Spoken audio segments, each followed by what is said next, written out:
Today, Lagos is one of the busiest cities on earth. More than 20 million people live here. Glass towers rise above crowded streets. Yellow buses fly through traffic while street sellers move between cars. You can hear Afrobeats from clubs, churches, markets, and beach bars all at the same time. People from every part of Nigeria, and far beyond, come here chasing money, fame, and a better life. Lagos never seems to sleep. But rewind just 500 years, and this place looked completely different. No highways. No skyscrapers. No bridges packed with cars. Only swamps, fishing villages, thick mangrove forests, and quiet lagoons stretching toward the Atlantic Ocean. So how did this watery maze become Africa's craziest megacity? The answer is a story filled with invasion, slavery, war, fire, colonial rule, military coups, flooding, and endless rebuilding. Again and again, Lagos faced disaster. Again and again, it survived. And now, using old maps, paintings, historical records, and AI reconstructions, we can finally step inside those lost versions of the city. We can watch Lagos grow from a small fishing settlement into the beating heart of modern Africa. Because the story of Lagos is not just about buildings or roads.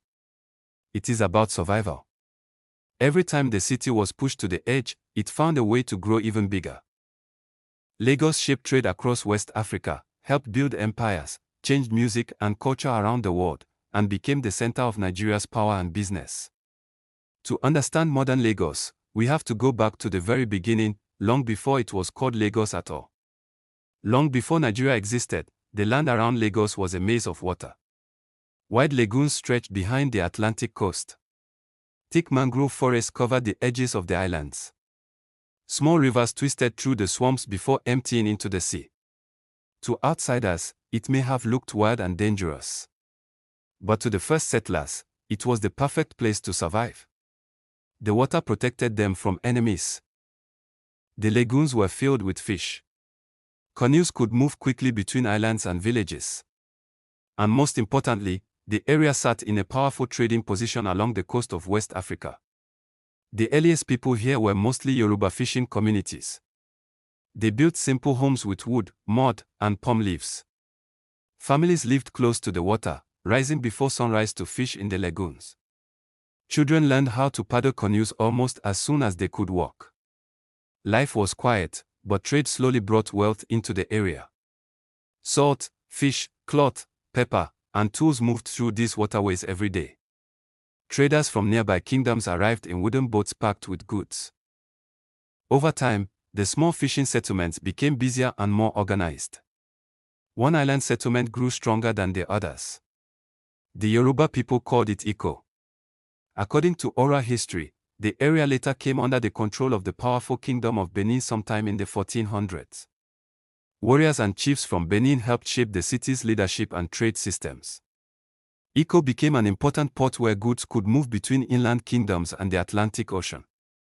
The city was still small compared to modern Lagos. No tall buildings stood over the water. No bridges connected the islands. At night, the only lights came from cooking fires and moonlight reflecting across the lagoons. But even then, Iko had something special. People were already arriving from different places, bringing new ideas, languages, and goods. The city was beginning to pull people toward it. And then, one day, strange ships appeared on the horizon. They were larger than anything the people of Iko had ever seen. Tall wooden vessels with huge white sails moved slowly across the Atlantic waters. The Portuguese had arrived on the West African coast. At first, they came to trade. But soon, they would change Lagos forever. By the late 1400s, Portuguese ships were visiting Iko more often. They came looking for trade, gold, pepper, ivory, and eventually something far darker: human beings. The Portuguese renamed the area Lagos after a coastal city in Portugal. Over time, European traders built stronger ties with local rulers. The quiet fishing town slowly changed into a busy slave port connected to the growing Atlantic trade. At first, the city grew richer. More traders arrived from Europe. Larger boats filled the lagoons. Markets became louder and more crowded. Chiefs and merchants gained wealth from trade with the outside world. But that wealth came at a terrible cost. Wars between nearby kingdoms became more common as people were captured and sold into slavery. Villages were attacked. Families disappeared overnight. Fear spread across the region. The same waterways that once brought fish and trade now carried chained prisoners toward ships waiting on the coast. And danger did not only come from war. The lagoons flooded often during heavy rains. Storms damaged homes built close to the water. Fires could sweep through entire parts of the settlement because most buildings were made from wood and dry palm leaves. Disease also spread easily in the crowded trading town. For many people, life in Lagos became harsh and uncertain. Some fled deeper inland to escape raids and conflict. Others stayed and tried to rebuild after every disaster. But Lagos never fully collapsed. That became the city's strange strength. Each time war or flooding damaged the settlement, people returned. They rebuilt homes on stronger ground. Canoe routes became more organized. Trade areas expanded. New leaders rose to protect the city's growing wealth. Lagos slowly transformed from a loose group of villages into a more powerful coastal center. By the 1700s, the city had a new identity. It was no longer just a fishing settlement hidden in the mangroves. Lagos had become one of the most important ports on the West African coast. Traders from many cultures moved through its waters every day. Yoruba traditions mixed with outside influences from Europe and beyond. The city was learning how to survive disaster by adapting to it. But even bigger changes were coming. Across the Atlantic Ocean, powerful nations were beginning to fight over control of trade, land, and empire. And soon, the British would turn their eyes toward Lagos. In the 1800s, Lagos entered a new chapter. The old lagoon city was changing faster than ever before. The streets were more crowded. Foreign ships filled the harbor. New languages mixed together in the markets. And powerful outsiders were becoming deeply involved in the city's future. For years, British leaders had claimed they wanted to end the slave trade across the Atlantic. But they also wanted control of West African trade routes and influence along the coast. In 1851, British warships attacked Lagos in a violent bombardment later called the Reduction of Lagos. Cannons thundered across the water as smoke covered the city. Buildings were damaged, people fled, and the old order began to break apart. A new ruler, Oba Akitoy, was placed on the throne with British support. Then, in 1861, Lagos officially became a British colony. The city of Iko was now becoming colonial Lagos. And with that came a wave of cultural change. Former slaves returned from places like Brazil, Cuba, and Sierra Leone. Many had been taken from West Africa years earlier and were now coming back with new languages, new religions, and new skills. Some spoke English and Portuguese. Others brought Brazilian building styles, Christian beliefs, and Western education. Suddenly, Lagos became a city where many worlds collided together. Old Lagos still lived in the crowded island communities. Fishermen still paddled through the lagoons before sunrise. Traditional Yoruba festivals filled the streets with drums and dancing. Local chiefs and obos still held influence among the people. But nearby, a different kind of city was rising. Stone buildings with balconies appeared beside traditional homes. Churches stood where shrines once dominated. English schools opened for local children. European clothes became common among wealthy families. Missionaries spread Christianity while Islam also continued growing through trade networks from the north. Even the sounds of the city changed. In one street, you could hear Yoruba. In another, English. Portuguese words mixed into conversations. Cultures blended together in markets, churches, ports, and homes. Lagos was no longer just a local trading town hidden in the lagoons.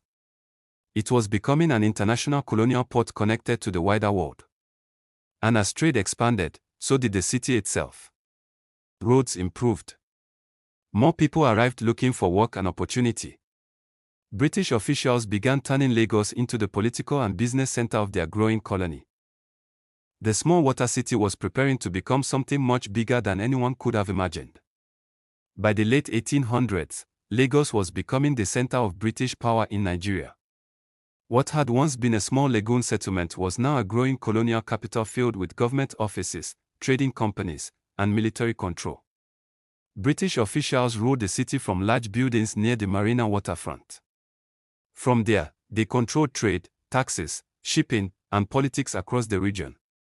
The old kings of Lagos, the Obas, still remained important symbols to the people, but real power was slowly moving into the hands of colonial rulers, wealthy merchants, and foreign companies. The city itself began to change shape. New roads were built to connect the islands and the mainland. Steamships crowded the harbor carrying palm oil, cocoa, timber, and other goods bound for Europe. Lagos became one of the busiest ports in West Africa. Money flowed into the city, and with it came banks, businesses, and new construction. The British also strengthened their control through military buildings and police stations. Fortified government compounds stood near important trade routes and ports.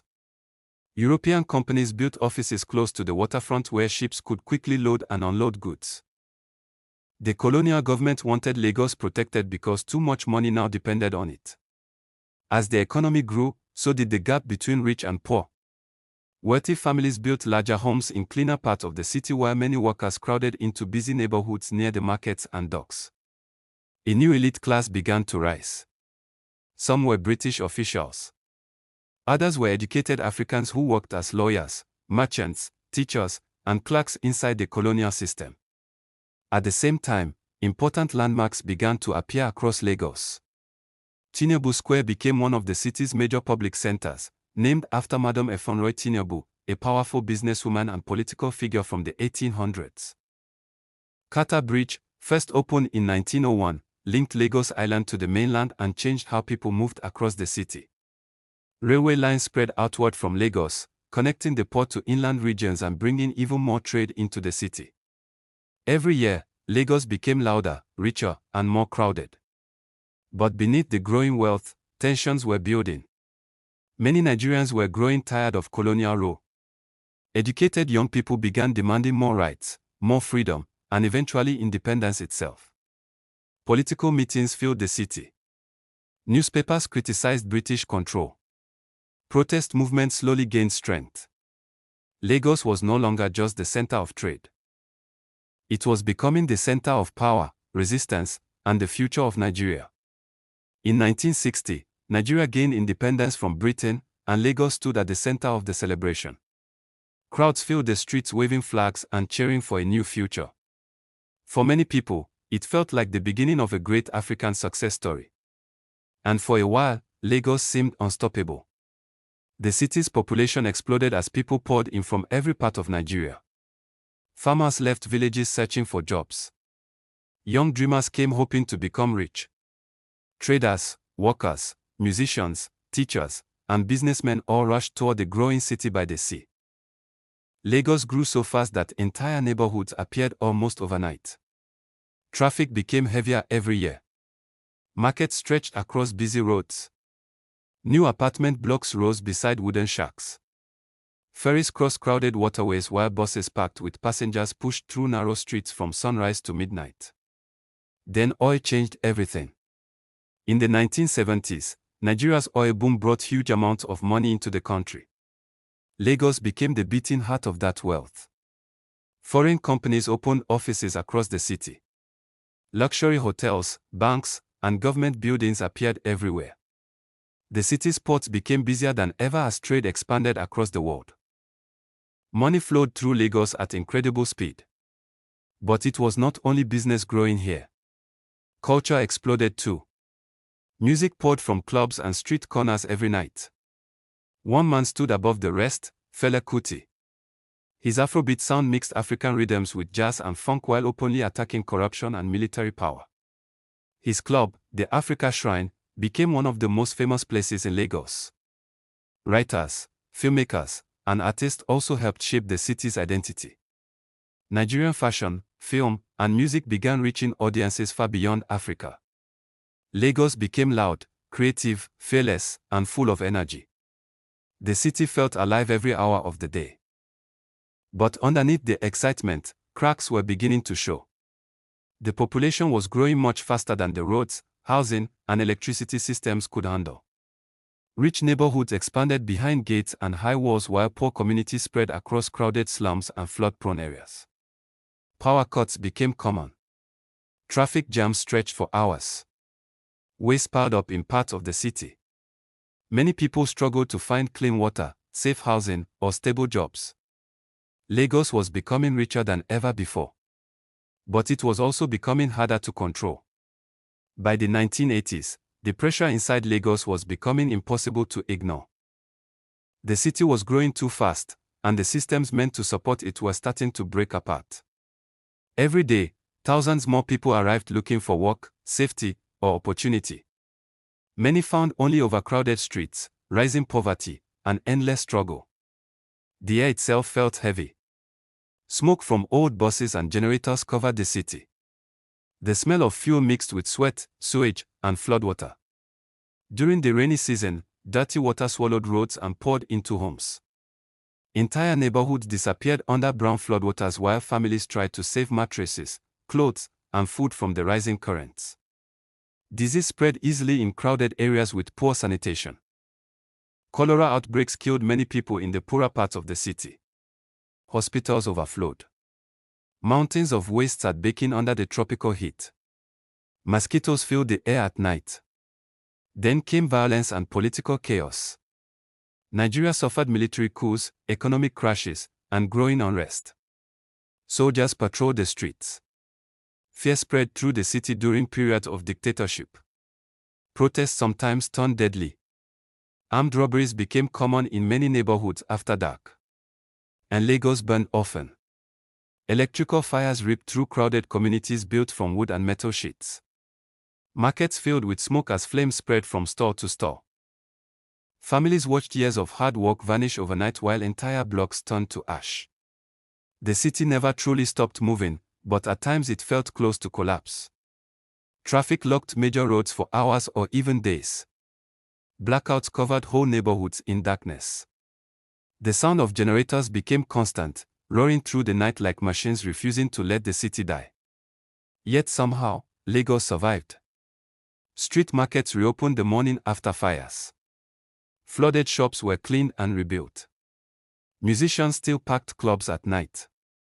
Workers still filled buses before sunrise. Even in chaos, the city kept pushing forward. And new dreamers began trying to reshape Lagos for the future. Engineers planned bigger roads and bridges. Architects designed modern skylines. Business owners created new industries. Artists turned the city's struggle into music, fashion, and film scene around the world. Lagos had learned something powerful through all its disasters. Waiting for rescue was not an option. If the city wanted to survive, it would have to rebuild itself again and again with its own hands. By the early 2000s, Lagos was transforming once again. The city that had nearly collapsed under pressure was now racing toward the future at full speed. Construction cranes filled the skyline. New bridges stretched across the lagoons. Highways expanded across the mainland while luxury towers rose over Victoria Island and Ikoyi. At night, glass buildings reflected across the water where fishing canoes once floated alone. Lagos was becoming a global business city. Banks, tech companies, and international investors poured money into the economy. Young entrepreneurs built startups from crowded apartments and shared offices. Mobile phones changed daily life almost overnight.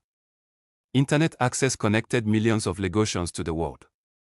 People started calling the city Africa's Silicon Lagoon. Apps helped drivers move through traffic. Online businesses exploded.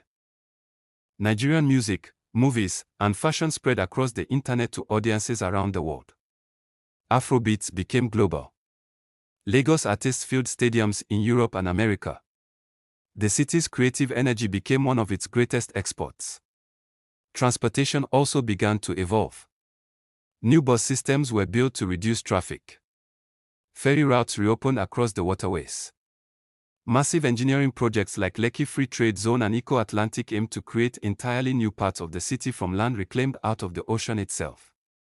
The ambition felt endless. But so did the inequality. For every luxury apartment tower, There were crowded slums nearby where families struggled for clean water and electricity.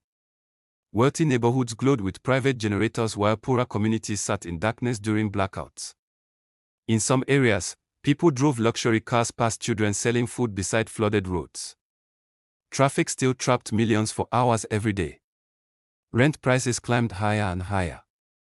Flooding worsened as the city expanded into wetlands. Many workers spent most of their income just trying to survive in the fast-moving megacity around them. Lagos had become a city of extremes. Extreme wealth beside extreme poverty. Extreme creativity beside extreme pressure. Extreme ambition beside daily struggle. And somehow, all of it existed at the same time. Yet despite the problems, people kept coming. Because Lagos had built a reputation across Africa as the city where anything could happen. A place where a street seller could become a millionaire. A place where musicians, coders, filmmakers, and dreamers believed they could change their lives. The city was no longer simply growing. It was becoming a force powerful enough to shape the future of Africa itself. By the early today, Lagos feels like several cities crashing into each other at once. Glass skyscrapers rise above crowded street markets. Luxury restaurants stand beside roadside food stalls filled with smoke and loud music. On one side of the city, tech founders build billion-dollar companies from modern offices. On the other side, fishermen still paddle wooden canoes through the lagoons just as their ancestors did hundreds of years ago. More people arrive every single day. Some come from villages across Nigeria searching for opportunity. Others arrive from Ghana, Lebanon, China, India, Europe, and many other parts of the world. Lagos has become one of Africa's great meeting points, a city built by migration, trade, and constant movement. And the skyline keeps changing. The old colonial buildings still stand in part of Lagos Island, but now they sit beneath massive bridges, luxury apartments, and shining towers of glass and steel. New roads push deeper into the city every year. Entire districts continue rising from wetlands and reclaimed land near the Atlantic Ocean. But modern Lagos is not defined only by buildings. It is defined by energy. By the sound of generators humming through the night. By crowded danfo buses racing through traffic. By street vendors balancing goods on their heads between rows of cars. By music pouring from clubs, churches, and markets at every hour of the day. Lagos is exhausting. Loud. Overcrowded. Expensive. Unpredictable. And yet millions of people still dream of coming here. Because Lagos has become more than a city. It has become an idea. A symbol of survival and ambition. A place where struggle and opportunity live side by side. The city survived the slave trade. It survived colonial rule, military governments, economic collapse, floods, fires, disease, and endless overcrowding. Every disaster changed Lagos. Every collapse forced it to adapt. Every new wave of people rebuilt it into something different. That is why modern Lagos feels so alive. It was shaped by centuries of pressure. And if you stand in the city today, watching yellow buses move beneath shining towers while Afrobeats echoes across the lagoon, you are seeing the result of every version of Lagos that came before it. The fishing villages. The slave port. The colonial capital. The overcrowded oil city. The chaotic megacity struggling to survive. All of them still exist inside modern Lagos. That's what makes Lagos unlike anywhere else on earth. It never stopped rebuilding itself.